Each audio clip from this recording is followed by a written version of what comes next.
They say time is the greatest thief. One day, you're young and full of energy, and before you know it, the mirror starts showing you a different face.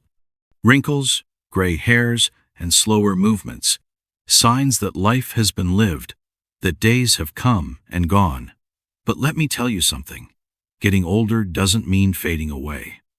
It doesn't mean sitting quietly on the sidelines while the world moves on without you. The real question isn't how many years you've lived, but how well you've lived them. And if you reach the age of 80 and can still do these 5 things, let me tell you, you're not just surviving. You are winning at life in a way that most people never will. Before we go further, I'd love to know, where are you joining us from? And if you find value in these kinds of conversations, a simple like and subscribe goes a long way. More than that, it tells me that there are people out there who still appreciate the kind of wisdom that only time can teach. Now, let's talk about the first thing that truly makes you a winner if you can still do it at 80. Having a mind that's still sharp, curious, and awake. You see, the body slows down with age. That's inevitable. But the mind? That's a different story. Some people stop learning and growing by the time they hit 40, stuck in the same old thoughts, same routines, same conversations. They close themselves off, no longer interested in new ideas, new perspectives, or even just simple curiosity about the world. But if you can still think clearly, remember well, and keep your mind engaged at 80, you've already won a major battle against time. A sharp mind means you're still present in your own life. You're still engaged, still thinking, still making sense of the world around you. Some people think old age is a time to slow down mentally, to just sit back and replay memories. But let me tell you, the people who stay truly alive at 80 are the ones who never stop learning. They read, they ask questions, they explore new topics, they listen to younger generations without dismissing them. Their minds don't live in the past. They stay awake in the present. You ever meet an elder who can hold a deep conversation, who remembers names, who still has a sharp sense of humor? That's not luck. That's the result of a lifetime of keeping the brain active. The mind is like a muscle. If you don't use it, it weakens. If you do, it stays strong. Think about the elders who inspire you the most. The ones who seem so alive despite their age. What do they have in common? Their minds haven't shut down. They still think for themselves. They don't rely on others to tell them what to believe, what to think, how to feel. They stay engaged. But here's the truth. Keeping your mind sharp doesn't just happen on its own. It's a choice. It's a habit built over decades. The good news? It's never too late to start. Even if you're 50, 60, 70, you can still strengthen your mind every day. Read a book, learn a new skill, engage in deep conversations, play chess, write your thoughts down. Don't let your brain sit idle, because if you do, it will rust. And here's something else. A strong mind is a form of independence. Think about it. If your mind stays sharp, you can still make your own decisions. You can still recognize people, places, and moments that matter. You're not dependent on others to explain the world to you. There's a difference between being alive and truly living. A dull mind just exists. A sharp mind lives. So if you reach 80 and your mind is still clear, still engaged, still curious, you've already won a victory that most people never realize they lost. The second thing that makes you a true winner at 80? The ability to move on your own 2 feet. Now, I know what some of you might be thinking. Of course, by 80, everyone slows down. And that's true. No one escapes the passing time. The knees don't work quite like they used to. The back complains more than it should. And getting out of a chair takes a little extra effort. But if you can still walk on your own, even if it's slower, even if it's with a cane, you've already beaten a battle that many lose. You see, walking is about more than just getting from one place to another. It's freedom. It's independence. It's having control over your own life. I've seen people in their 60s who have already given up on their bodies, convinced that old age means sitting down and waiting for life to pass. And then I've met 80-year-olds who get up every morning, stretch, go for a walk, and move through the world like they still own a piece of it. What's the difference? One chooses movement, the other accepts decline. Now, I'm not saying every person who loses mobility is at fault. Sometimes life throws us challenges beyond our control. But what I am saying is this: if you can still move, don't take it for granted. Protect it. Work for it. Fight for it.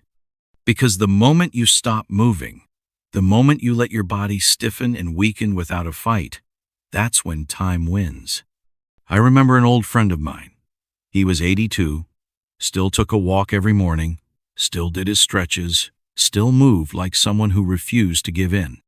I once asked him, "What's your secret?" And he laughed and said, "My secret? I never stopped. People stop moving, and then they wonder why they can't move." That stuck with me, because he was right. The body is like a well-oiled machine. Keep it running and it lasts longer. Let it sit unused and it breaks down. And let me tell you something else. It's never too late to start. I've seen people in their 70s and 80s decide one day that they're going to fight for their strength. They start small, a few steps at a time, a little stretching, a little effort, and before they know it, they're stronger than they've been in years. The trick is this: move every day, even when you don't feel like it, even when it's slow, even when it's hard, because the moment you stop, it gets even harder.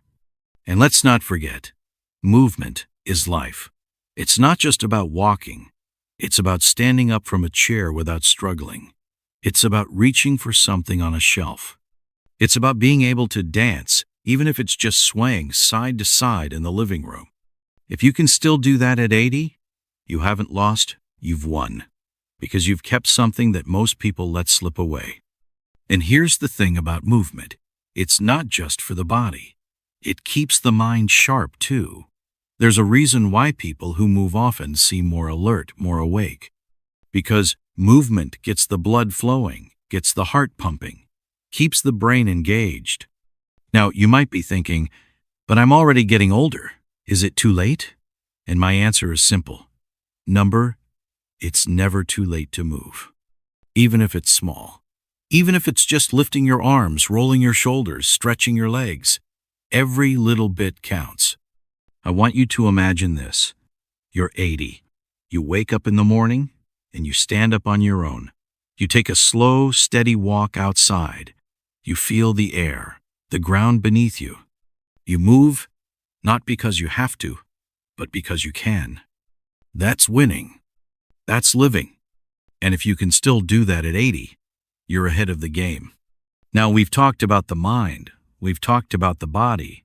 But there's another thing, something just as important, maybe even more. Something that determines whether or not you truly enjoy the years you have left. And that's what we'll talk about next. There's something that happens to people as they get older. Some become bitter, isolated, closed off from the world. Others? They remain warm, open, full of life, even when their hair turns white and their backs bend with age. The difference? The ability to love and be loved. That's the third thing that makes you a winner if you can still do it at 80. If you still have people in your life who love you, who care about you, who want to be around you, not out of obligation, but because they genuinely enjoy your presence, then you have something that money can't buy, something that even time itself struggles to take away. You see, as we go through life, we collect things: houses, cars, bank accounts, achievements. But in the end, none of that matters if we have no one to share it with. The real wealth is in the people who remain by your side, even when you have nothing left to give them but your presence. I've met elders who are surrounded by family, by friends, by people who light up when they walk into a room. And I've met others who sit alone, bitter at the world, wondering why no one comes to visit. It's not luck. It's not just circumstance. It's the result of a lifetime of how they treated others. Because let me tell you something. Love is an investment. You don't wake up at 80 with a strong circle of love and friendship by accident. That happens because throughout your life, you took the time to nurture relationships. You were kind when it was easier to be selfish. You forgave when it was tempting to hold a grudge. You listened when people needed an ear. You gave when you could, not because you expected something in return, but because you understood that life is about connection, not transactions. And here's the hard truth. If you reach old age and find yourself completely alone, it might not be the world's fault. It might be the result of a life spent pushing people away. I know that sounds harsh, but it's reality. Because the people who are loved in old age, they spent their younger years loving others. They didn't let pride destroy their relationships. They didn't cut people off over petty disagreements. They didn't hold on to resentment like it was some kind of treasure. They understood that, at the end of the day, being right isn't as important as being kind. And let's be honest, love changes as we get older. It's not just about romance or passion. It's about deep, steady companionship. It's about children and grandchildren who actually want to spend time with you. It's about friends who have been there through decades, who remember your stories because they were there when they happened. And love doesn't just come from family. Some of the most fulfilled elders I've met built friendships later in life. They found community. They stayed open to meeting new people, even when they thought they'd seen it all. But do you know what the most beautiful thing is? You can choose love at any point. Even if you've spent years being distant, closed off, or angry at the world, you can still change. You can still reach out. You can still mend old wounds, call an old friend, make peace where there was once division. Because at 80, what will matter most won't be the mistakes you made, but whether you were brave enough to try to fix them. Let me ask you something. If you're lucky enough to live to 80, who do you hope will be there? What kind of relationships do you want to have? And more importantly, what are you doing today to make sure those relationships exist? Because it's never too late to love, never too late to open up, to reconnect, to show people that they matter to you. And if you can still love and be loved at 80, if you can still laugh with someone, share a meal, hold a hand, or simply sit in comfortable silence with someone who understands you, then you've already won at life. Now we've talked about the mind, the body, and the heart. But there's one more thing, something that separates those who merely exist from those who truly live, even in their final years. You've made it to 80. Your mind is still sharp. Your body still moves. And you are surrounded by people who love you. That alone makes you a winner in life. But there's one more thing. One final piece that separates those who truly live from those who simply exist. A reason to wake up in the morning. If you can still wake up at 80 with a sense of purpose, something to do, something to look forward to, something that gives meaning to your day, then you have mastered the secret to a fulfilling life. You see, people don't die just because their bodies give out. They die when they have nothing left to live for. When their days feel empty, when they see no reason to get out of bed, when they feel like they are just waiting for the end. I've seen 60-year-olds who have already given up on life, and I've seen 90-year-olds who wake up every morning with energy, excitement, and a hunger to keep going. What's the difference? Purpose. Purpose doesn't mean working a job or chasing big achievements. At 80, purpose is simpler, but no less powerful. Maybe it's taking care of a garden. Maybe it's writing down the stories of your life so that your grandchildren will remember them. Maybe it's checking in on a friend who needs encouragement. Maybe it's volunteering, mentoring, or simply being a source of wisdom for the younger generation. Purpose is not about how much you do. It's about why you do it. I once knew an old man named George. He was 85. Every morning he got up, put on his best shirt, and walked to the local park. Not because he had anywhere to be, but because he had made it his mission to talk to people. Young people, old people, strangers, it didn't matter. He would sit on his bench, watch the world go by, and strike up conversations. He gave advice. He told stories. He listened. One day, I asked him why he did it. He smiled and said, "Because I still can, and because the world still needs a little more kindness."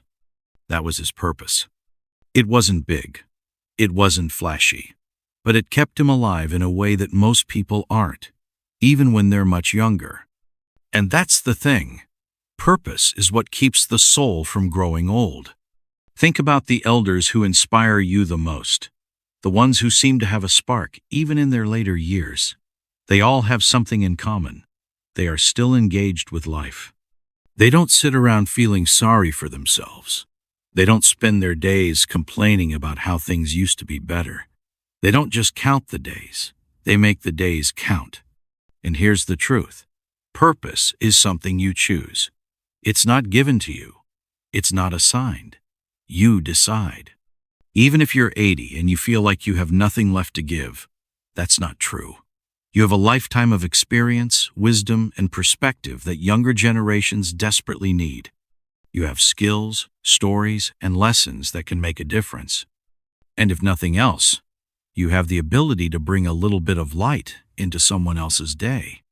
Because purpose doesn't have to be big, it just has to be real. So let me ask you, if you were 80 today, what would give you a reason to wake up in the morning?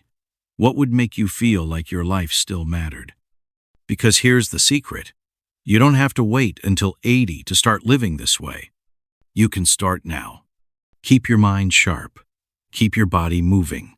Love and be loved. And above all, find a reason to wake up excited for the day ahead. Because if you can do these things at 80, you're not just a survivor of time. You're a winner at life. And that's something no amount of money, no amount of success, and no number of years can ever replace.